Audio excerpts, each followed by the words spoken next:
Hi friends, welcome back to my channel. బాగున్నారా friends? ఈరోజు వేడి వేడి అన్నంలోకి ఇలా చేతి తొక్కుడు పచ్చడి అయితే ప్రిపేర్ చేస్తున్నానండి. ఇంకా ఇలా కొన్ని ఎండుమిర్చి అయితే ఇలా నూనెలో వేయించేసుకోవాలి. ఇంకా మనం టమాటా కాయలు అయితే కొంచెంసేపు అన్నంలో అలా వాడి చేసుకోవడం, అంటే ఉడకబెట్టుకోవడం అనమాట.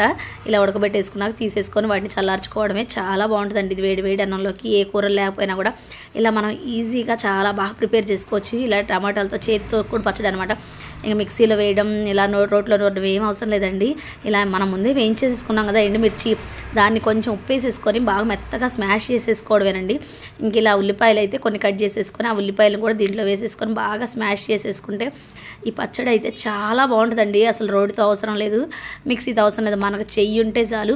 ఇంకా టమాటాకాయలు అయితే అవి కూడా అండి ఉడికిపోయినాయి కదా బాగా, వాటిని కూడా బాగా స్మాష్ చేసేసుకొని కొంచెం ఉప్పు సరిపోతే ఉప్పు అయితే యాడ్ చేసుకోండి అండి. కొంచెం మనం ఇందాక వాడి చేసాం కదా మిరగాయలు, ఆ నూనె వేసేసుకొని ఇంకా కొంచెం బాగా స్మాష్ చేసేసుకుంటే ఈ పచ్చడి ఎంత బాగుంటుందో తెలుసా. వేడి వేడి అన్నంలోకి అసలు కొంచెం నెయ్యి వేసేసుకొని తిన్నా చాలా బాగుంటుంది. నెయ్యి కూడా అవసరం లేదండి.